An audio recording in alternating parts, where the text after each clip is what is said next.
क्या बात है मौसी, आज तो बहुत खुश लग रही हो। कितने दिनों बाद आज तुमने नई साड़ी पहनी है।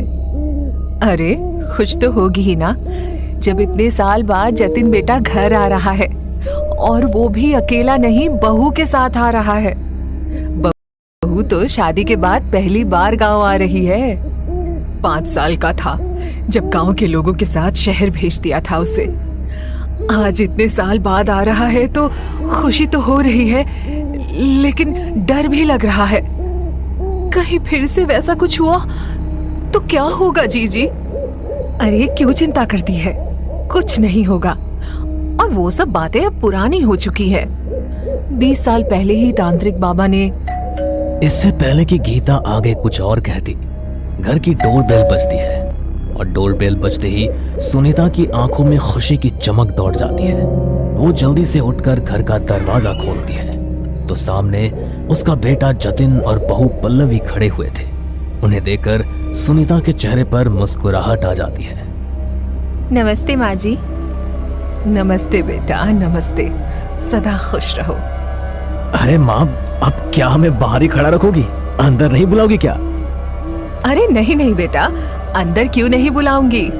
आओ अंदर आ जाओ। सुनीता दोनों को अंदर लेकर आई। जतिन की मौसेरी बहन नीलू ने उनके लिए चाय बनाई और सब एक साथ बैठकर चाय पीने लगे। तभी पल्लवी ने कहा, जतिन, तुम कह रहे थे ना कि गांव में तुम्हारे बहुत सारे खेत हैं, तो प्लीज मुझे खेत में लेकर चलना। मैंने पहले कभी खेत नहीं देखे। मेरा बहुत मन है गांव के खुले खुले खेतों में घूमने का। पल्लवी की बात सुनकर सुनीता अचानक घबरा गई और उसने उसे टोकते हुए कहा, अरे बेटा, गांव में घूमने के लिए इतनी अच्छी अच्छी जगह है, तो तुम्हें खेत में जाने की क्या जरूरत है? वैसे भी खेत में अभी रोपाई का काम चल रहा है, तो तुम रहने दो। लेकिन माँ, तुमने तो कहा था रोपाई का काम हो चुका है। हाँ माँ जी, प्लीज, मेरा खेतों को देखने का बहुत मन है। प्लीज जाने दीजिए ना। अरे बेटा, तुम भी कहाँ खेतों की बात लेकर बैठ गए। नीलू ने तुम्हारे लिए इतने अच्छे चाय पकौड़े बनाए हैं, वो खाओ ना। जतिन की मौसी ने बात को टाल दिया, लेकिन पल्लवी के मन में तो बस ये घूम रहा था कि वो जतिन के साथ जाकर उनके खेत देख कर आए। रात को खाना खाने के बाद सब सो गए। तब पल्लवी ने जतिन से कहा, यार, आज मुझे तुम्हारे घर वालों का बिहेवियर कुछ अजीब सा लगा। वैसे तो उन्होंने मुझसे बहुत प्यार से बात की, मुझे इतने अच्छे से खाना खिलाया, लेकिन जैसे ही मैंने खेत में जाने की बात की तो सबके एक्सप्रेशंस कुछ चेंज से हो गए। हाँ, ये बात तो मैंने भी नोटिस की।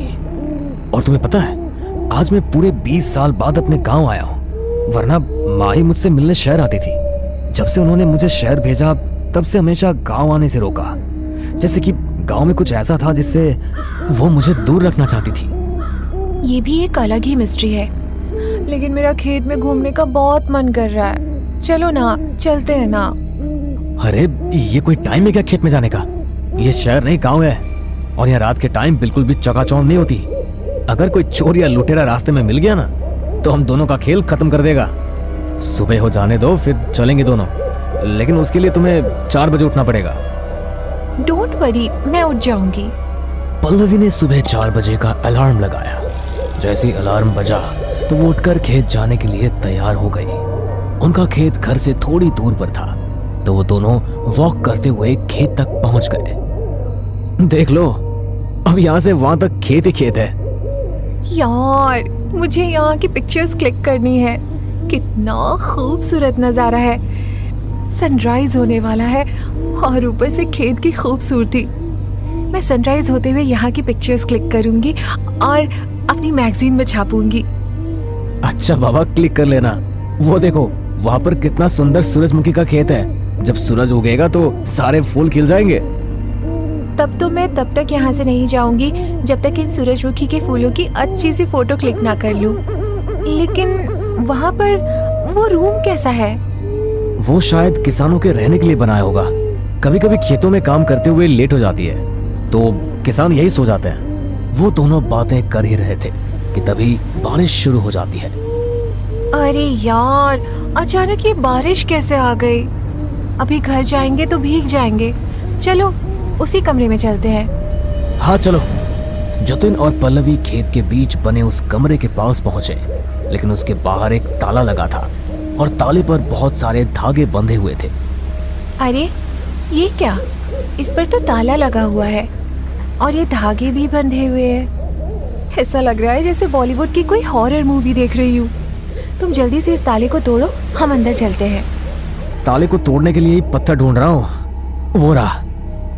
जतिन ने पत्थर से ताले को तोड़ दिया और उस पर बंधे सारे धागों को भी हटा दिया और वो दोनों उस कमरे के अंदर चले गए।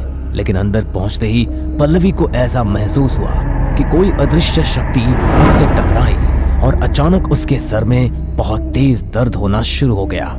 वो वहां पर रखी एक पुरानी कुर्सी पर जाकर बैठ गई। तभी पीछे से उसके ऊपर कुछ गिरा और वो बहुत बुरी तरह डर गई। उसके चीखने की आवाज सुनकर जतिन अचानक पीछे मुड़ा। अरे क्या हो गया तुम्हें? इतनी जोर जोर से क्यों चिल्ला रही हो? भूत, मेरे पीछे भूत है। भूत नहीं मैडम, बीजुका है, बीजुका। हद है यार, तुम भी एक मामूली से बीजुका से डर गई। इस खेत की रखवाली के लिए खेत के बीच में लगाते हैं ताकि पक्षी जाकर फसल खराब न करें, लेकिन तुम तो इससे डर गई। क्या? अच्छा जो भी है, इसे हटाओ ना यहाँ से। मुझे यहाँ कुछ अच्छा नहीं लग रहा, मुझे घर जाना है। अरे लेकिन अभी तो बहुत तेज बारिश हो रही है, हम दोनों भीग जाएंगे। और तुमने ही तो कहा था कि सनराइज के बाद बहुत सारी पिक्चर्स क्लिक करोगी, तो अब क्या हुआ? कुछ नहीं, बस अचानक सर में बहुत तेज दर्द हो रहा है। प्लीज चलो, मुझे बिल्कुल भी अच्छा नहीं लग रहा। अच्छा ठीक है चलो। जतिन पल्लवी को लेकर वहां से जाने लगा। तभी पल्लवी को लगा जैसे कोई पीछे से उसे पुकार रहा है। पल्लवी, पल्लवी। वो आवाज सुनकर पल्लवी अचानक से सहम गई और जैसे उसने पीछे मुड़कर देखा तो उसी कमरे की खिड़की से वही बीजुका झांककर पल्लवी को देखकर भयानक तरीके से हंस रहा था। उसे देखकर पल्लवी की चीख निकल गई। क्या हुआ पल्लवी? Are you alright? वो बीजुका मुझे देख रहा है। व्हाट? क्या कुछ भी बोल रहे हो यार? मुझे डराने के लिए क्या तुम्हें कोई और अच्छा मजाक नहीं मिला? मैं मजाक नहीं कर रही हूँ जतिन, वो पीछे से घूर कर मुझे देख रहा है। और अगर तुम्हें मुझ पर भरोसा नहीं तो तुम खुद देखो, वो मुझे देखकर हंस रहा है। मैं सच कह रही हूँ। पल्लवी इतनी ज्यादा डर गई थी कि जतिन ने उसके कहने पर पीछे मुड़कर देखा, लेकिन उसी कमरे के खिड़की से बीजुका कुर्सी के पीछे रखा हुआ ही दिखाई दिया। क्या यार, वो बीजुका तो कुर्सी के पीछे रखा हुआ है। तुम भी ना, तुमने पहली बार बीजुका को देखा तो तुम डर गई हो। अरे इतना मत सोचो, कुछ भी नहीं है, वो सिर्फ एक स्केयर क्रो है और कुछ भी नहीं। जतिन पल्लवी को घर ले आया। घर जाते ही पल्लवी की तबीयत खराब हो गई और वो दवाई लेकर सो गई। किसी को पता नहीं लगा कि वो दोनों सुबह खेत में गए थे, इसलिए सब बिल्कुल निश्चिंत थे।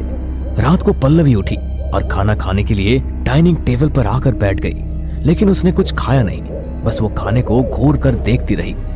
क्या हुआ बहू, तू खाना क्यों नहीं खा रही? तेरी तबीयत ठीक नहीं है क्या बहू?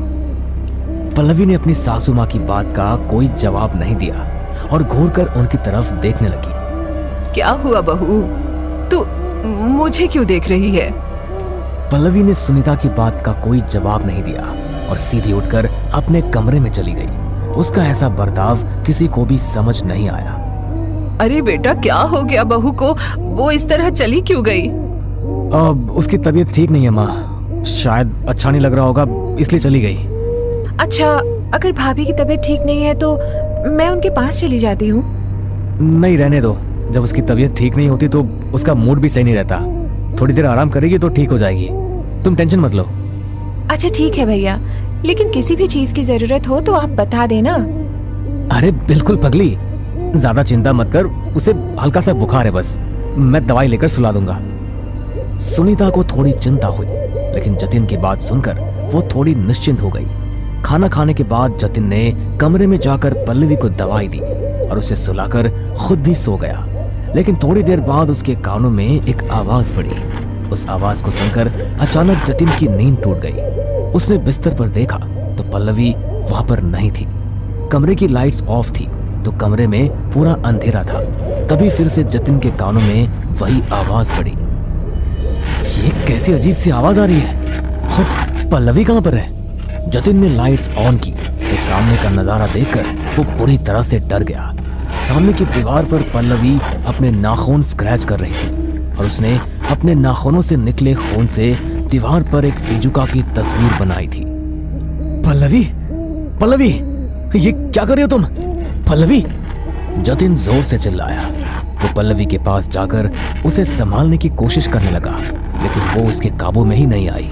उसने जतिन को इतनी जोर से धक्का दिया कि जतिन सामने वाली दीवार में जाकर जोर से टकराया और इतनी तेज आवाज से घर में सबकी नींद टूट गई और सब दौड़ते हुए उनके कमरे में आए तो वहां का नजारा देखकर सबके होश उड़ गए। जतिन बेटा, ये बहू को क्या हो रहा है? मुझे लगता है उसकी तबीयत बहुत खराब हो गई है। हमें उसे अस्पताल लेकर जाना चाहिए। सुनीता ने जैसे ये बात कही तो पल्लवी उसकी ओर मुड़ी और उसे देखकर भयानक तरीके से मुस्कुराई। इसे अस्पताल ले जाकर कुछ नहीं होगा, क्योंकि मैं वापस आ चुका हूँ और अब मैं इसे अपने साथ लेकर ही जाऊंगा। ये बात सुनकर सुनीता की रूह कांप गई और पल्लवी वहीं पर बेहोश होकर गिर पड़ी। जतिन ने पल्लवी को बिस्तर पर लेटाया और गीता मौसी ने मंदिर से गंगाजल लाकर पल्लवी पर छिड़क दिया। वो वापस आ गया जीजी, वो वापस आ गया। लेकिन उसे तो तांत्रिक बाबा ने अपने मंत्रों की शक्ति से बांध दिया था, तो फिर वो आजाद कैसे हो गया?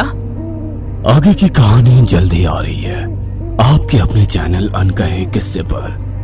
देखने के लिए हमारे चैनल को सब्सक्राइब करें और जुड़े रहिए हमारे साथ। यह घटना 2001 की है। दिसंबर की ठंडी रात थी। रात के तकरीबन 11 बजे का समय था। दो दोस्त राहुल और मयंक एक बाइक पर बैठकर दिल्ली की सुनसान सड़क से गुजर रहे